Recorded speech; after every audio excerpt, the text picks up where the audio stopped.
Oi, pessoal! Hoje a gente vai mergulhar num texto bíblico bem intenso, o Salmo 140. Olá. Pois é, um salmo que é basicamente um grito, né? Um pedido forte por proteção. Exato. Ele já começa assim, direto ao ponto. Livra-me, Senhor, dos homens maus. Proteja-me dos homens violentos. O tom de urgência é claro desde a primeira linha. Sim, e ele não demora para descrever quem são esses homens. Gente que maquina o mal no coração e que provoca guerras continuamente. Nossa, não é uma ameaça qualquer, então. É algo constante, planejado. Isso. Dá a sensação de um perigo que não dá trégua, sabe? Fica bem estabelecido logo de cara. E a forma como ele fala da arma desses inimigos é muito forte, né? Ele diz, línguas afiadas como a da serpente. E completa com o veneno de víbora nos lábios.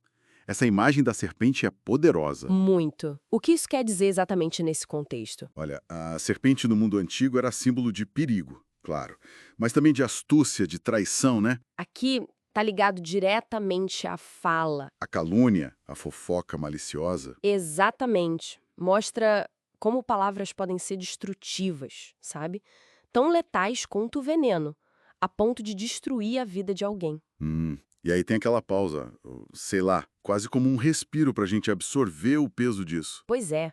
Talvez um momento para refletir sobre essa ameaça verbal tão concreta. E a coisa não para aí. A sensação de estar acuado aumenta. Ele fala, os arrogantes armaram laços contra mim. Sim, e continua. Estenderam as cordas de sua rede e puseram armadilhas no meu caminho. É quase visual, né? Dá para imaginar a cena, a pessoa sendo caçada mesmo. É uma vulnerabilidade nossa, Total. É como se não houvesse para onde correr. E aí vem outro selar. reforçando essa ideia de estar preso, talvez. Pode ser, mas é justamente nesse ponto, quando parece que não tem saída, que o texto dá uma virada para a fé. Ah, é verdade, ele declara: Tu és o meu Deus. E pede ajuda, misericórdia. E isso é um ato de reafirmar quem Deus é para ele, mesmo no meio do caos. É uma declaração de confiança fundamental. E a forma como ele chama Deus é significativa também. Soberano Senhor, meu forte libertador. Exato. E continua, que proteges a minha cabeça no dia da batalha. Faz todo sentido, né? Diante da imagem das redes, das armadilhas, chamar Deus de forte libertador ganha uma força imensa. É o contraponto direto. Com certeza, é a fé de que existe um poder maior, capaz de desarmar tudo aquilo. E essa fé leva a um pedido bem direto. Qual? Não satisfaças os desejos dos ímpios, Senhor. Não permitas que os planos deles tenham sucesso. Ele pede para Deus intervir nos planos dos inimigos. Interessante. É como dizer, não deixa eles se darem bem fazendo mal. Exatamente. Porque o sucesso deles só aumentaria a arrogância, né? E aí temos o terceiro, sei lá, talvez marcando a seriedade desse pedido. E logo depois vem a parte mais difícil pra gente hoje, talvez. Os pedidos de juízo, as imprecações, né? Sim, é uma linguagem forte. Ele pede que o mal que eles falam recaia sobre eles mesmos.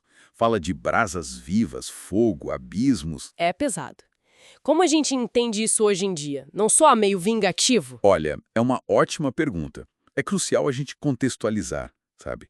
Embora pareça violento, o centro do pedido é por justiça, Justiça como?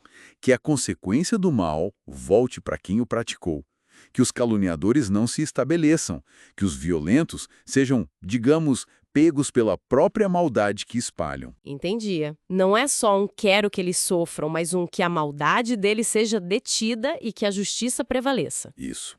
É um clamor desesperado para que a ordem seja restaurada, para que o mal não fique impune.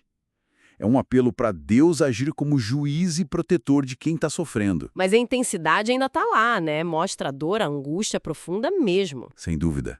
Reflete o sofrimento real. Mas o interessante é que o Salmo não acaba aí, nesse tom de dureza. Não, ele termina com uma nota de confiança, né? Exatamente. A conclusão é uma afirmação de fé muito clara.